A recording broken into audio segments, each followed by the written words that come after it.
Hey guys, Caleb here. I'm going to be subbing today, which is Friday. This week's topic is negative transitioning on T or something. Let me just. Negative changes from T and transitioning.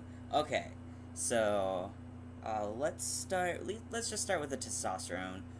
Um, some negative changes would be I am more prone to infection now. I don't like that. My cuts get infected really easy. I had noticed that my father has a harder time healing wounds than like my mother does. So ever since starting T, I don't know. I don't know if that's a fact. Don't quote me, but I noticed that it happened. Receding hairline. It's not too bad.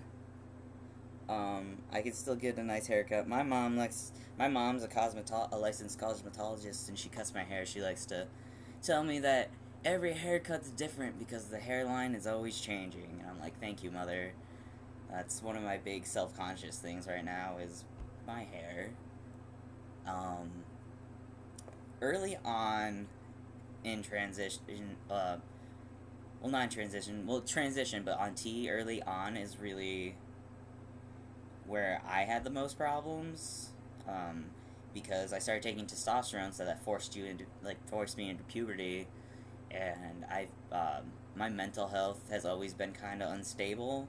So going through puberty again, it was rough. Like I was angry and like snippy with people and like blah blah. I mean, it was just a little shithead.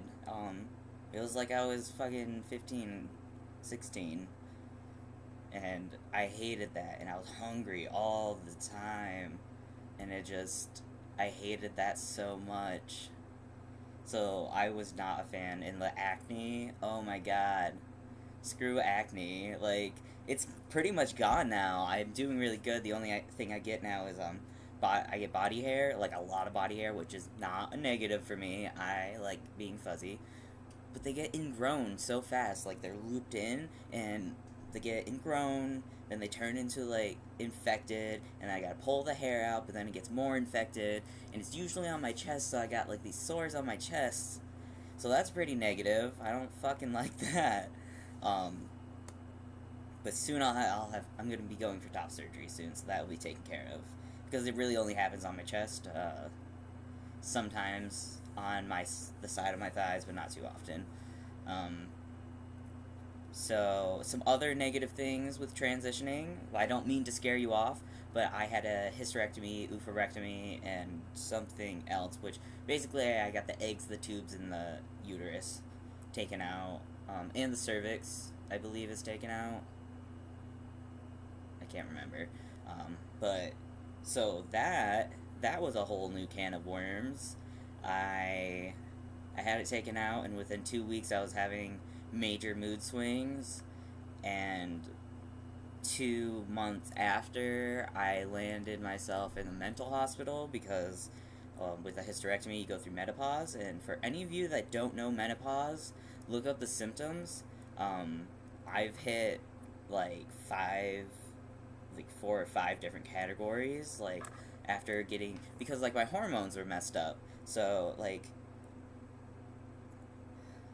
I was in complete menopause and I had a low dose of tea. So they upped my tea to try and even me back out, but it still wasn't working.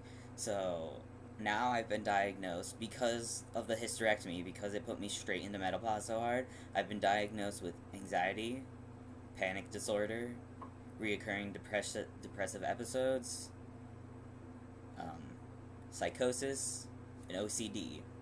And before, I had depression and slight anxiety, but now I have a panic disorder on top of it. So, um, when it comes to transitioning, you really, you really gotta want it because you're gonna go through some shit. Make sure you know what you're gonna go through. I was not expecting all this to happen with hysterectomy, but it did. It doesn't happen to everyone. I've heard other people have great experiences with it, but I just want you to know that it could turn out negative. I hope it doesn't change your mind. If you feel comfortable transitioning, you should definitely go on. I don't regret this. I don't ever want to go through it again, but now that I've gone through it, I'm a stronger person, and you know, I don't get a period. So yeah, this video is a little long, but that's what I had to say on that topic. So that's it for me. I'll see you guys next time I sub. Alright? See ya.